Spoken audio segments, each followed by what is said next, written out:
In this video, I'm going to go over how to turn a 100K per month agency into a $9.6 million business. Now, most agencies think, they're making 100K per month and they're sat on an absolute gold mine. But if you're doing 100K per month, your business probably isn't worth what you actually think it is. So at 100K per month, you're pulling in $1.2 million each year. And I'm assuming this is profit. But if a buyer walked in tomorrow and, wanted to buy your business, they'd probably value your business at around $1 million or $1.2 million. It'd be the same as your yearly profit.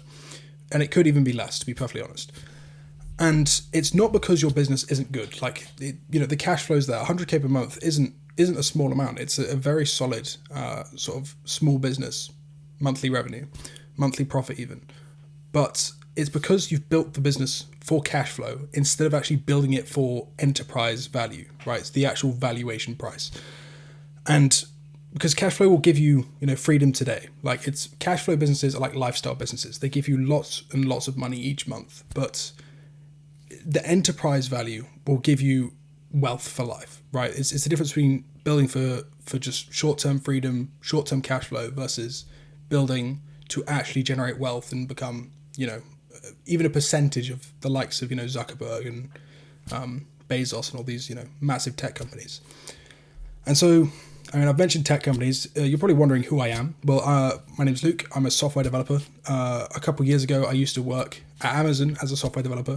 But the past almost 2 years now, I've been building automations for different businesses from multiple different niches, from finance to, like sales reps, marketing, all the way over to like law firms I've been working with recently. And now what I do is I help founders to exit their businesses or increase their valuation for their businesses so they can exit. And I use using software and my software knowledge. Because I spent, days doing research into exits and what actually produces these high value companies. And when you actually understand what drives valuation, you could turn your agency from this, almost like freelance job into an actual asset that either just runs by itself, so you can reap the rewards without having to put loads of work in or be fully, the business fully depending on you, or more ideally, an asset you can actually sell in the future for, 9.6 million, maybe more, depends what your numbers are. So let me show you how. So the first thing, before I jump into the 3 steps on how to actually, increase your valuation, there's a couple things you need to learn. And the first is this, which is the difference between cash flow and enterprise value. And I learned this concept from an amazing guy called Suhit Amin, who actually exited from his influencer marketing business. And he was doing amazing numbers. He ended up selling, but he introduced me to this concept and whilst trying to sell his business. And I think it's really important, a lot of people miss, because you can only build your business for 2 reasons. I kind of mentioned it earlier. It's either for enterprise value or it's for cash flow. Now, cash flow is great. I've got a whole list of bullet points. Feel free to just pause and read them here. But cash flow is great because it maximizes your income. It maximizes that monthly revenue, even monthly profit, because in a cash flow business, the margins are much, much higher. But the issue with a cash flow business is it's completely dependent on you, the founder. Like if you're the only person working there, it's you plus a few employees. It's very highly dependent on you. And if a buyer is coming along and trying to value this business and looking at it, they will view that as an extremely high risk thing, right? That's number 3 on this list. It's incredibly risky because if you drop out of the business, if you leave, if you, dare I say it, die, the business is gone. Like the value is through the roof. People can't replace you. There's no system in place that runs without you. So the valuation goes into the ground because, at the end of the day, people who are buying businesses, they're trying to invest in them, right? They're trying to make a return on them or at least be able to see that a return is possible, right? So then the next point I've written down here as well is a cash flow business is more like a job because for the same reason, the business is highly dependent on you. So effectively, you're a freelancer. You're working. Yes, you have people who help you. You may hire like a content team. You may hire a sales team. But fundamentally, you are the business. So it is essentially a job. But when you switch over to enterprise value, it becomes an asset because it's actually buyable. And I think the biggest difference between cash flow and enterprise value. And I actually want to convince you in this video that you should only focus on enterprise value. And when you see the 3 steps later, you'll understand this in a bit more detail. But a cash flow business is amazing. It produces cash. And usually the reason for setting up a cash flow business is so you can, produce the cash flow to then funnel it into an enterprise value business, as in something where you actually want to build wealth. It's wealth creation, right? You might think profit is the most important thing, but it's actually your enterprise value. But when you build for enterprise value, there's a few key things for this. Like the whole mindset is, how do I make this business, 1, extremely predictable, but 2, just run by itself? It's like a machine, right? You just want to turn the ignition on the car, and all the pistons are moving, the wheels are moving, everything just works itself. It's self-oiling. All you need to do is turn the ignition and put a bit of oil in, and it just works, right? And that can be the same with your business. You put a bit of money in, maybe it's money for ad spend or marketing budget or whatever, and it kind of just works, right? And the systems in place for hiring, firing, for onboarding, sales, tracking, everything just works. And so the reason I'm saying it's better to build for enterprise value, even if you want a cash flow business, is you can still keep an enterprise value business and it will just run by itself or run with minimal input from you. So you can still reap the cash flow benefits, but you still have, most of your free time left. Maybe a few hours a week you need to manage this business, but realistically, your role could be replaced and ideally should be replaced. So that's the difference between, cash flow and enterprise value. So the next part is, how is a business actually valued? Like, how do you work out, this business is worth 5 million or 3 million or 150 million, right? Well, you can find this formula with a fairly quick Google search. But the main formula is this, right? So enterprise value is equal to EBITDA multiplied by a multiplier. And EBITDA is basically, to simplify it, earnings before interest, tax, whatever. It's essentially your profit before taxes for the year, right? So it's not your revenue, it's your profit. So it's how much money does the business make? What are your earnings? And so then it comes on to the second part of this equation, the multiplier. How do you determine the multiplier? And this is the most argued part about valuing companies. But from my research, what I came onto, I looked at hundreds of different merger and acquisition case studies and exits, and the most common rate for agencies, right, the standard agency, and you probably apply this to most other businesses as well, is a 3x. It can be on the lower range. It can go down to a 2 or 1, but the average is about a 3. It can also, so SaaS companies, software companies, tech companies can also go ridiculously high in the 8 to 12x, right? So then if you're, let's say, your business, I'm just assuming you're making 100K per month here. So if we look at the calculations, it's 100K per month, multiplied by 12 months, which leaves you with about 1.2 million per year, right? And we're going to assume that this 1.2 million is your EBITDA. So then using the multiplier, this is kind of the average multiplier. I assume you're running an average agency. If your entire agency is running on software right now, then don't listen to this. But I imagine it isn't. So just using the basic 3x multiplier, this would put your business at around a $3.6 million valuation, which, I mean, congratulations, you're a millionaire. But how can we improve this? Like, how can we get this better? And you might be wondering as well, like, where have I got this, this 3x? Like, how can I, actually trust that's the actual number to use? Well, I looked into the, big 4 firms, PwC, EY, and it suggested that most agencies will fit in the 2 to 4x multiplier. But like most are in that 3x, and getting into the 4x or higher is just for businesses that have done a bit more like enhancement that's been implemented, which, I'll come on to in a second with the 3 steps. So now we've talked about, right, this is the equation, right? So there's only 2 things you can maximize in this equation to increase your valuation. Either you increase your EBITDA. Now your EBITDA, either it's like more clients, more revenue, improved margins, right? These are all different things that can improve your EBITDA. But I want to show you how you can improve your valuation without more clients, without more time, without more money. And it's just by focusing on the multiplier, right? How can we get that multiplier as high as possible? And this is where we get onto, how to increase your multiplier. So ideally we would increase this multiplier from this 3x up to an 8x. I will say it is possible to get up to a 12x, but this, when I walk you through the process, I'll explain how we could get to that 12x, but it's very difficult. I think a realistic goal is to get to 6, 7, 8x multiplier. And so if you're, $3.6 million business, this would take you up to that $9.6 million valuation that you clicked on this video to see, right?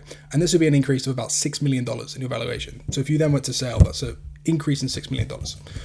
So the 3 steps to increase this multiplier, that using my method that I've come up with, is these 3 steps here. By the way, I've actually founded a company called Code to Exit, where we go into your business and we just implement this process in order to maximize your enterprise value and just get that multiple as high as possible, by getting your business as close as possible to sort of emulate a SaaS. So everything in the back is running on software, and the front end service delivery, ideally if possible, is also running on software. And we try and get that as close as possible so we can get to those 8 to 12x multiples, which are so craved for, and you see all these massive companies that are getting them. So if you're interested, then there is a book call link down below for like a free strategy call. Like, I won't try to tell you on the call, it's purely value. But if that's interesting, link down below. So number 1 is tracking. I'll go into that in more detail in a second. It might sound a bit comical, but trust me, it's a lot deeper than you realize. The second is, I've got my written here, founder removal. This is one of the most important things to do in your business ever, and this will have a much more significant impact on your valuation than tracking will. Tracking is incredibly helpful, it'll increase your multiplier, but founder removal will improve your multiplier even better. And then the last one, by the way, these are in order of like worst to best. Like, this is the easy, and it's also in order of how easy it is to implement as well. So after founder removal, we have recurring or reoccurring revenue. So that's basically, I'll show you a method of how you can transfer your current package offering and get it onto a recurring model instead. And in all of these, I should say, I have a software developer background. All of these are biased to using software because, if you look at the most valued companies in the world, they are tech companies, they are software companies, and it's just because this reoccurring software-based business is one of the most valuable businesses you can have, and I'll explain it a bit more later. But anyway, these are the 3 steps. I'm going to quickly break down and start with number 1, which is tracking. So, number 1, tracking, right?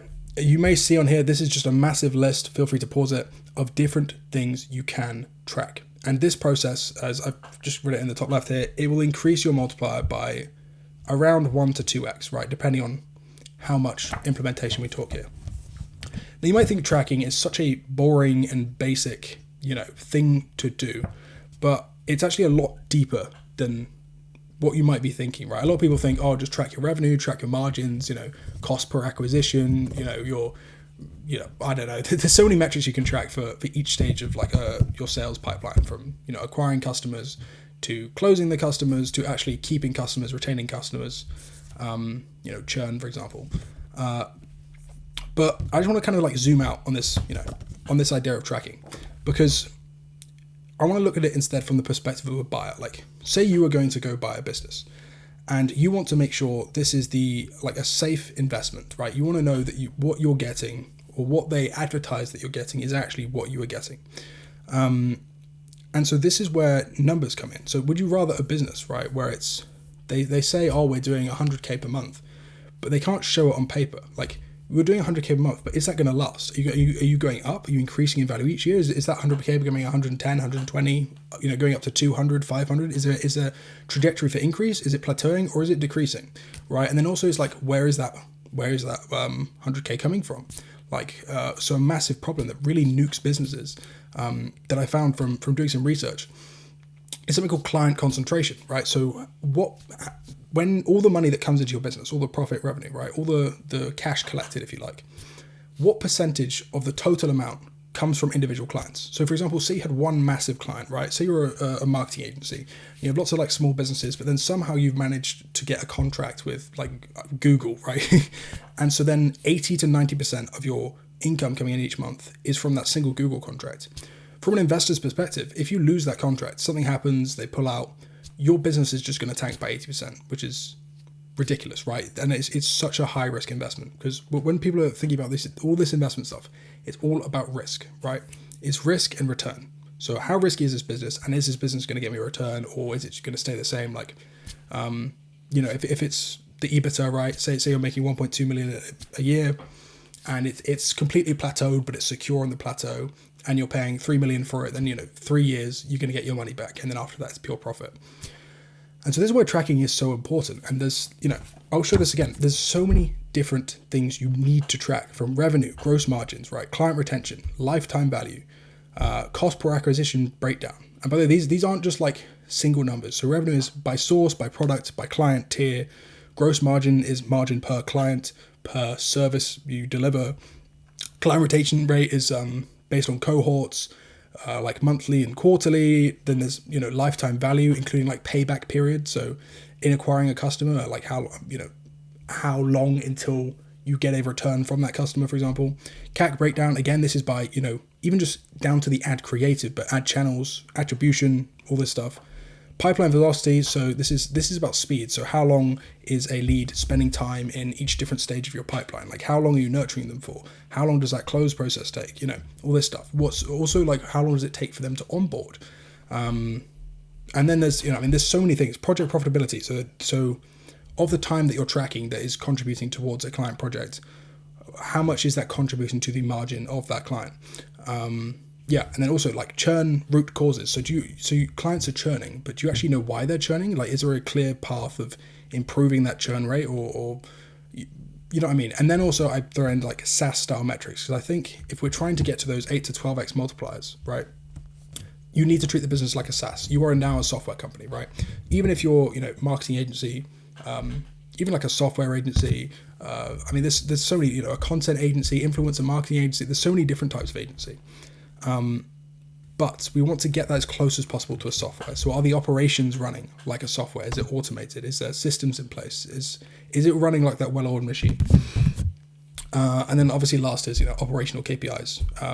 So delivery error rates, client support response times, and then even like, client satisfaction, stuff like that. Like there's so much stuff here. There is no limit to what you can track. And the more you track, the more attractive the business is to other people. But also, like, I want to just keep sprinkling this perspective, because even if you're building this for enterprise value, to improve the value of the business, you don't necessarily have to sell it. You can increase enterprise value to not sell the business and just reap the rewards of building for enterprise value. So for example, with the tracking, if you're constantly trying to improve your business, find the gaps in what's going wrong, right?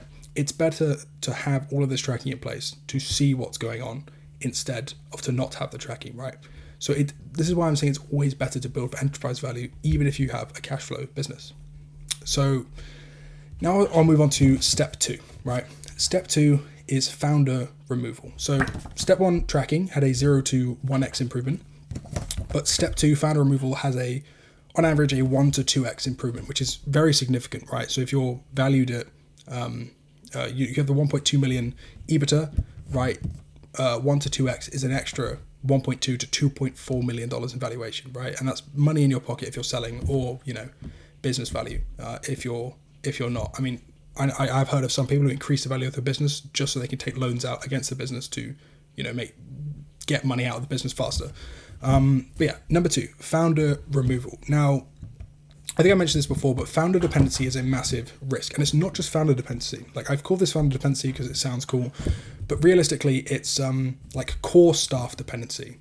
The less amount of people that are the business depends upon, the better. And like, I don't mean this by like, oh, you should like fire all your employees and just have one person, so it all depends on one person. I'm actually saying the opposite, right?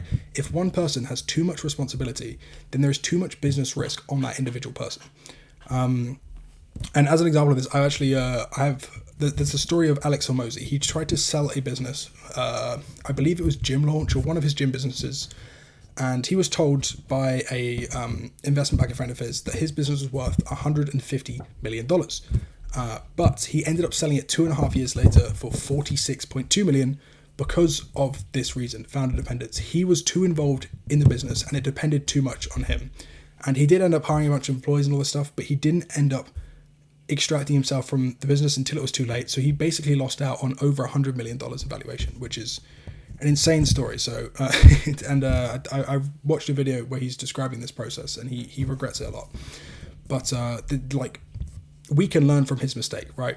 So founder dependence is super important. So there is a couple ways of removing founder dependence that I've written on here. So it's either by an SOP driven or a software driven system to do this, right? I think I've written that on there. Yeah. So each, let's say system in your business, from client onboarding, right? Reporting, which ties into the tracking as well, right?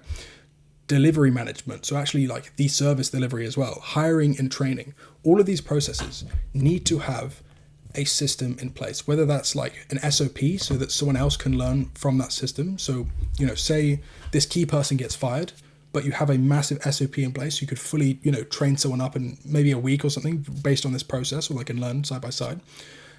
So then you can replace that person as quickly as possible. Like the faster you can replace someone in your like everyone in your business, you need to be replaced as fast as possible.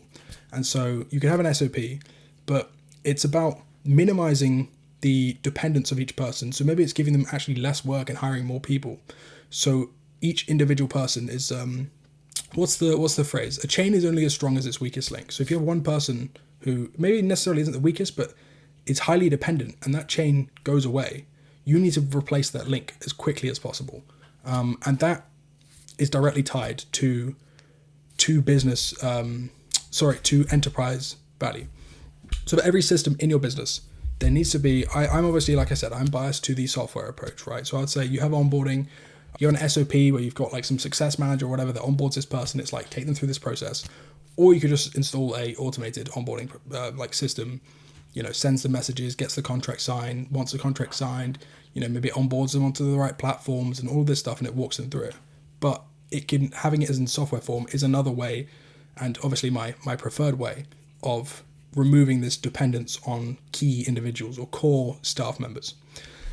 And so, like I said before, removing founder dependence or like key staff dependence will increase your multiplier by about a 1 to 2x. It could actually do even more depending on how currently how dependent everything is on not many people. So now, we've been over tracking, we've been over founder dependence, and now is the last, which I would actually say is the most difficult, but also the most rewarding step, which is, let me get the card up. It's the recurring or reoccurring revenue, or MMR/AIR, right? It's optimizing for monthly revenue as opposed to one-off payments. So I got this concept from someone called John Warrillow, who wrote the book Build to Sell, but he also has another book called The Automated Customer, which provides a system of how you can turn any business into a monthly recurring revenue business, or at least reoccurring. If you don't know what I mean by reoccurring, it's like I would call soap company is a reoccurring business. It's not like you're buying soap every single month. However, at some point, you will run out of soap, and so you'll need to buy more soap. And so it's a repeat customer, right? And there's a clear path where every certain amount of days, you're likely, if you're sticking to this one brand, you're going to be rebuying this soap over and over again because it's a consumable product. So ironically, that is one of the methods I'll get into later. But the main goal of this is to productize your services. So converting your projects into retainers, memberships, or subscriptions. And you can also add continuity to your offers. So it's like maybe you have a one-off and there's more continuity later through like refreshers or maintenance fees or anything like this. And there's also like recurring add-ons. So there's like bonuses and things like this. But there's three, I've stolen this straight from John Warrillow, but I like to apply a software approach to this. But there's three different methods of doing this, right? The first one is the membership model. Now, the membership model is exactly what it sounds like, but it's adding a membership-based thing onto your service, where it's like a private group. So it could be like a Slack, like even like a Discord, any sort of just private members group. And then in this membership thing, you can provide insights, you can provide, updates, you can provide your opinion, or just like templates or resources they can use. And it can be like access to key staff, like maybe it's access to you, the founder, or there's like office hours, or there's Q&A calls. This is really easy to compare to like an info product, where it's like you could sell a course, but then obviously you could have weekly or like multiple calls a week for Q&As and questions. Applying this to an agency though is quite interesting. So for example, if you had a marketing agency, to apply this specific model, I think there's other models that would be better for a marketing agency later. But if you were to apply this model, you could have like marketing insights. So maybe it's even like a form of paid newsletter where you do a weekly review of like marketing trends or creatives that they could use, and just giving insight, giving valuable information that they would pay monthly for. So then the next model is the consumable model, and this one I really like. This is one of my favorites, but it's turning your one-off payments into a monthly subscription in a similar way. If you order, if you go onto Amazon, right, and you click on something like soap or toothpaste or something, they give you this option to be like, oh, you've just bought this toothpaste, but like you could buy it every single month on a retainer, right?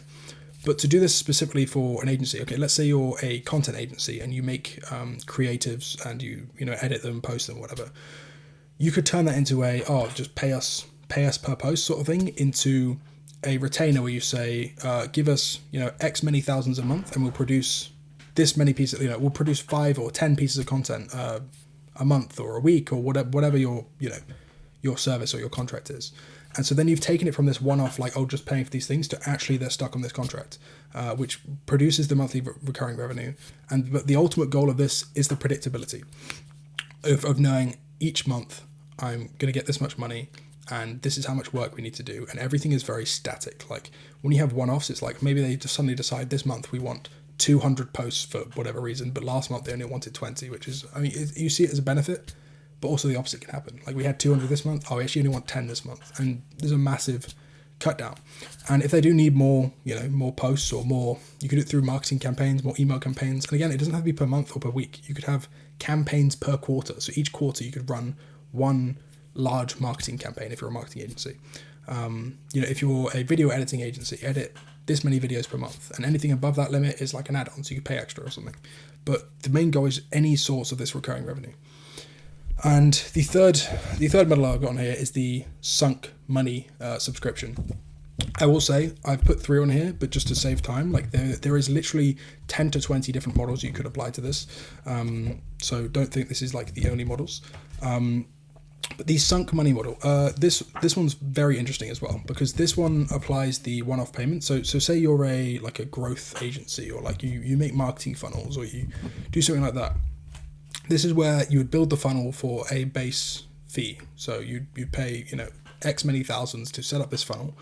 But then there's a monthly addition afterwards. So it could be a monthly maintenance fee. It could be monthly reporting, optimization.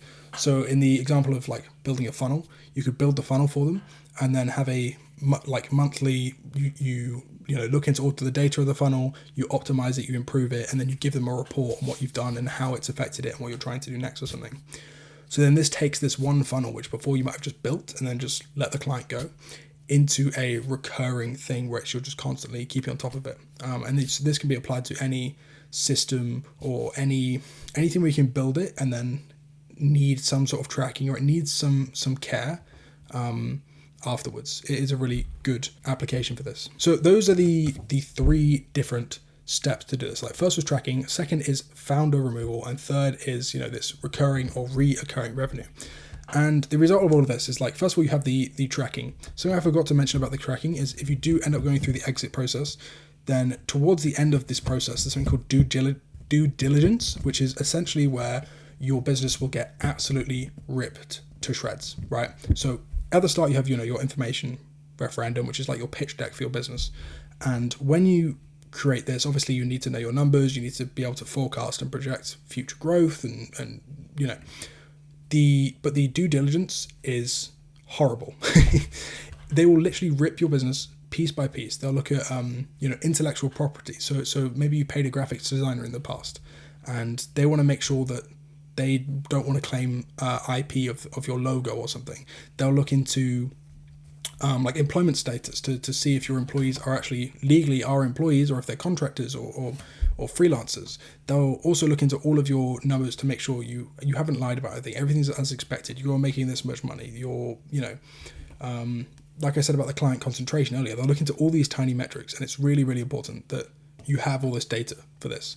Then founder dependence kind of ties into that, but the less your business depends on individual people, the more valuable you be, because the more replaceable someone is, the less risky, the business is.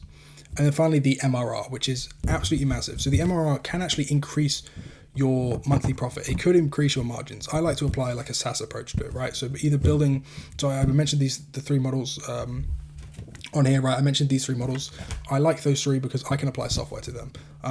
Like I can build some tracking software to supplement, say you're an ad agency, I could build a tracking software that the clients would have to pay a monthly retainer for, to view the tracking, to view the updates, continuous optimizations, all that stuff, automatic reporting, everything like that.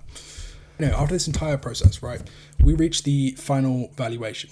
So this is a estimate based on, if you were to follow this process, how much could you expect to increase? So as we said before, we have the 100K per month. I'm just going to assume that's EBITDA, like it's profit before tax, whatever. So for 12 months, that's $1.2 million, right? So then from here, it's calculating the multiplier. Initially, we said it was 3. But if we look here, I said the tracking is 0.5 to 1x additional multiple.